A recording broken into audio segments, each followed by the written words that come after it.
I think we've got Tamara on the line. Yeah. Hi, Tamara. Hey, Great Tamara. questions. So thank you very much. So The crowd behind me isn't as busy as when I was here earlier. Whoever was tuned in at the very beginning there, sorry that the background was blurred. But No. as you saw earlier, this was full of people. They noted inside that they sold out the event. So I think it was just shy of 500 attendees, if I heard and remember correctly. And sadly, only 2 of the 5 candidates hosted the media scrum after the debate. So we got some questions in.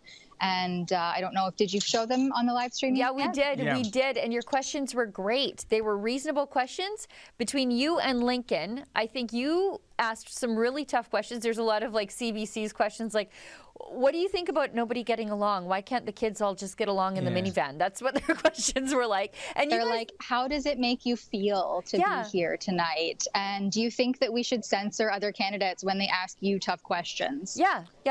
But- are you okay when people are being mean to you? Like it's just and you are asking real questions about like, hey, why are we not changing how we're attacking these issues with public health when new information comes in? What do we do to hold these people to account? You're asking those sorts of questions, and the mainstream media is like, how does it feel when people are mean to you? Are you going to be okay? Yeah. And should Tamara, we censor and cancel them? Yeah. And they're like, their whole platforms are against that. And then the CBC comes in and they're like, wait, no, but we have to censor and cancel people because they said some mean things and questioned you and you didn't answer and they kept asking. Yeah. As Sheila said, Tamara, your questions were superb. Were you content or happy with the answers you received? Yes and no. I always want to ask, like, how are you going to do this? So I did like that Baber had a bit of an action plan. He was going to do a full audit. I think that that's very necessary at this point. And however, I have little faith or confidence that that will happen in a timely manner. Even if it does happen, I mean, these things take, as we've seen, so long. The wheels of justice are so slow turning. Will it even be in my lifetime, your lifetime, David? Maybe I shouldn't ask that. Yeah, because it's a little shorter than ours. Holy Don't remind him. Don't remind him. What's the over-underline on that? Yeah. He's got like a foot and 3 toes in the grave. Don't, Yeah. don't My push him right in. my benchmark, Tamara, on chronology is: will I live to see the Leafs win a Stanley Cup? I'm betting no on that. Speaking of not surviving the night, what are the chances of Jean Charest making it through the evening? Because that was a pretty brutal assault by Pierre Poilievre on him. I felt like I was watching a murder on air, which is interesting because normally it's like, good sir, blah, blah, blah, blah, blah. It's very boring to watch these things, but this was kind of exciting for once. Usually you sit here and you get annoyed with everybody talking. I didn't get that vibe, except a little bit with Aitchison, a little bit. But what was it like in the crowd? How did they take to what was happening on stage? It's really funny because there was definitely some heckling happening on the ground. So that's why it's so important for us to be here to see those things as they happen in real time, because sometimes you don't always get the full picture from behind a screen on a live stream. So yeah, there was some heckling for sure. And even when Poilievre kept saying, how much, right? The same thing that he does, we see all the time in the legislature, in the House. And someone in the crowd was like, how much? Wow. So, the people want to know. They want to know those answers. And I'm really glad that our former colleague, Cian Bexty, got a question into Charest, because immediately when he walked into the room, it was like 3 questions in English and 3 questions in French, and that's it. And so Cian got that one question, but again, completely skirted and deflected. So I guess we'll never know. It's amazing, Tamara. Why doesn't Charest, you think, just come forward and say how much he got? We're not asking for his entire net worth. We're not asking for his tax returns. We're not asking for how much he makes per annum. This was one client, which there is a national interest connection to. That's why it's Huawei coming up and not, Burger King or whatever else other file he's working on. Why doesn't he just put it to rest? Because otherwise it's going to dog him until September. I wonder if it's because he's a liberal. Yeah. He really answered those questions. He really answered those questions as though he was a liberal, right? Like, let me be clear is my first case in point. I'm like, oh no, we're not going to be clear at all, are we? Yeah, I noticed, David and I were talking about this earlier, that he pivoted a lot so that when the questions, when he was asked questions, he only answered the questions he hoped you had asked, but not the ones you really asked. You know, when people were asking him about, when Pierre Poilievre was asking him about Huawei, he immediately pivoted to talk about the niqab ban for some reason, and Bill 21. And the two Michaels, and right? He deflects to that. Oh, I worked to get the two Michaels home. He's a and hero. It's like, okay, I get that it's China, so I can see some of how you got there mentally, but the gymnastics required to get there reminds me of a liberal. You know what that reminds me of? Invoking the two Michaels, and I was going to their rescue. It's almost to me, Tamara, like stolen valor. That it wasn't about the money, it wasn't about accommodating Huawei. My real agenda was getting those two Michaels out of prison. I don't buy it. Do you? I don't trust any of them as far as I can throw them. Good answer. At the very least, I'm glad that Roman Baber and Jean Charest took media scrum questions, only 2 out of the 5. So I appreciate that. I think that's a great step in the right direction. But immediately coming in and like cut and dry, 3 in English, 3 in French. And then the way that he answered Alexa, which unfortunately I'm not bilingual, so I don't really know. I think we got the vibe clip from her. Yeah. It was quite rude, and the way that the mainstream media addressed Alexa's invocation of her question was very telling as to just how mad they are at the differences I imagine in our questions and the way that they're framed.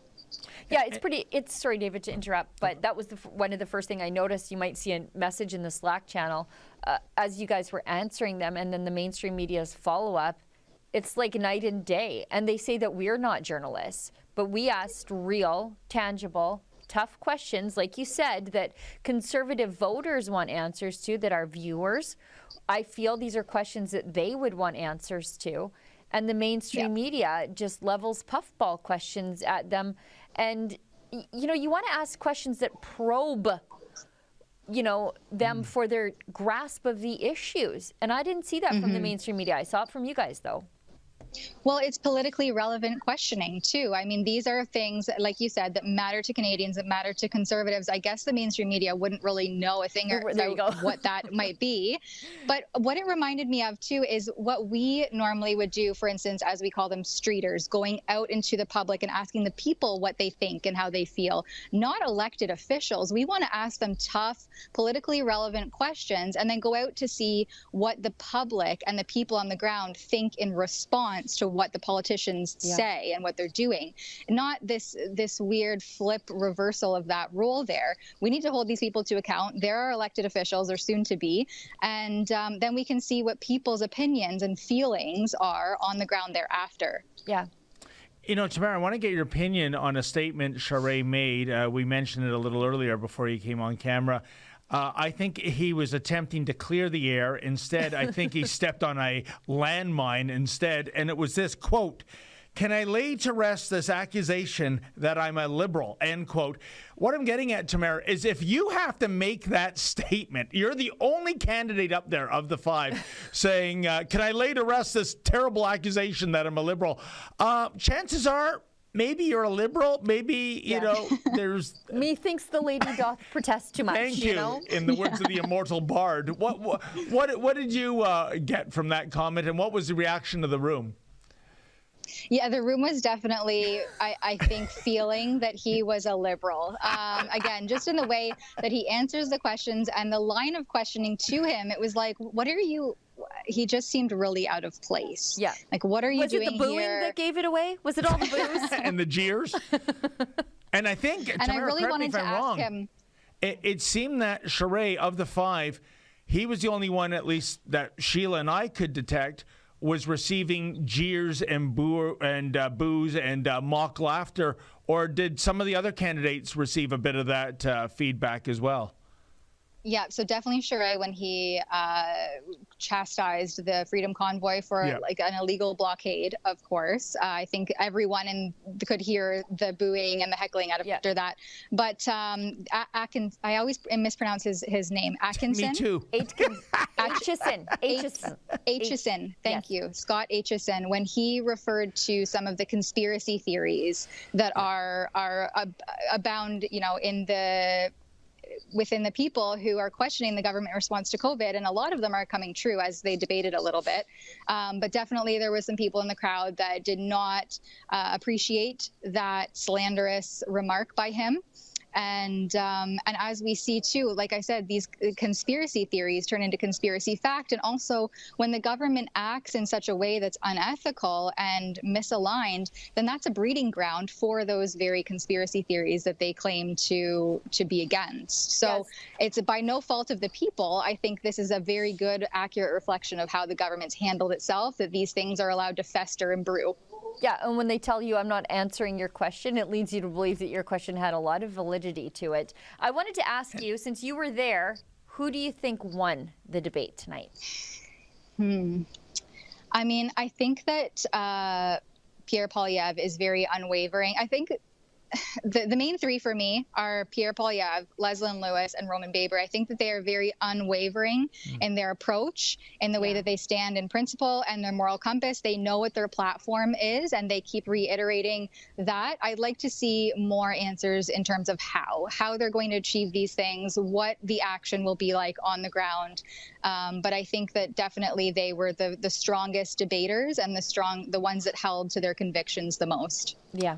And, to dovetail back on that whole conspiracy slam, Tamara, I mean, 2 years ago, if you had said, come 2022, 2021 even, about 20% of Canadians are going to be landlocked. They won't be able to get on a plane, a train, a boat, because they didn't agree to get a experimental vaccine put in their bodies. You would say, oh, come on, that's outrageous. What next? Bigfoot getting out of a flying saucer at Yonge Dundas Square. I can't help the perverse irony that at this event, they're going to have a raffle draw of 2 free tickets to anywhere in the world Air Canada flies. What if you're not vaxxed? What do you do then with those tickets? Yeah. That was exactly my thoughts when they're like, oh, yes, by the way, here, you fill out this form, this little ticket for a raffle draw. And I looked and I thought, Air Canada, do we really? And then I asked, well, where's the ballot box? And they didn't even know. So I'm wondering if this is even a real thing. But on that note, too, the digitization and the digital ID, and it was all this conspiracy. And then all of a sudden we were scanning QR codes to get into restaurants and bars and sporting events and basically every facet of the societal fabric for, 7-8 months? Yeah. That's no longer a conspiracy theory. You're like living that reality now. Yeah, Exactly. I'm from Alberta. We went from our premier not knowing what a vaccine passport is, calling it a conspiracy theory, to here's yours. Please scan. Yeah, like in the course of 6 weeks. And also advertising best summer ever. The best summer ever. And I swear to God, what was he swearing to God about? That he broke that oath? Oh, you never bring in a vaccine passport. Never. See, this is why you can't trust a politician as far as you can throw them. Right. Yep. Yeah, that's right. And you're true. Little, you can't throw very far. And by the way, You can't. Tamara, what reception were you and Alexa and Lincoln J getting there at the venue? Actually, it was great. I wasn't connected to the building's Wi-Fi. I couldn't even get access to that. So I'm just using my own data. And I think everyone else was the same. So it was good, actually. I think you just pulled a Jean Charest. You answered a question that I think David didn't mean to ask. Yes. What he means is, what was your reception from the people? Were they happy to see Rebel News? Oh, I'm sorry, David. No, I know David's poorly worded question. It's okay. We've had reception issues covering some events, so I thought that was where are you going with that? Do you think David would ask you a technology question? Honestly, Tamara. This is true. I should have used more critical thought on that one. I think that it was similar to what we found, who the strongest debaters were. Leslyn Lewis, Pierre Poilievre, and Roman Baber. You can definitely at the onset of the debate, when they were welcoming the debaters, and the loudest crowd was definitely the cheer for Pierre Poilievre, and that's evidenced by what we've seen in the turnouts at his rallies. So it wasn't really surprising. And what about you? There were people happy to see you. Oh, Rebel. There's been a few. Yeah. So I actually bumped into a story that I covered with the teacher that's being investigated for her critical race theory comments on social media. Chanel Fall. So she was here and she ran over and we got to meet each other in person finally. And then Tanya Grenick Allen, she was here. So we chatted a little bit. They're running some media stuff. We saw our friend, former colleague, of course, Kian Bexty, and then Andrew Lawton. And otherwise, you know, it was very professional. You come in, you do your job, and that's what you're here to do. Exactly. And Tamara, they talked about after the debate and the question period, in which only 2 candidates showed up for, unfortunately, that there'd be a reception. I guess it's ongoing now. Are the candidates in the reception? Well, actually, so if you don't mind, I'm going to head on in there and check it out. I think we're going to try to get some videos in there. David, settle down. That's where the we're champagne is flowing, is it? Not for me yet. All day, Tamara. All day. Okay, well, thanks so much, Tamara. I can't wait to see your work from the rest of the evening. It looks like from our Slack channel that Alexa is interviewing MPs, so I'm sure you can run along and do the same. Great job, thanks, Tamara. guys. Thank you so much. Great Good night, work, everyone. Thank you. Bye there. Thank you. Hey folks, before you know it, September will be here. That's when the Conservatives are going to have their latest leadership convention. Do you want to get your news from the legacy media? I sure don't. And if you like the coverage we're bringing you, please go to leadershipreports.ca. That's leadershipreports.ca. And if you can chip in $1 or $3 to cover our expenses, we would greatly appreciate that.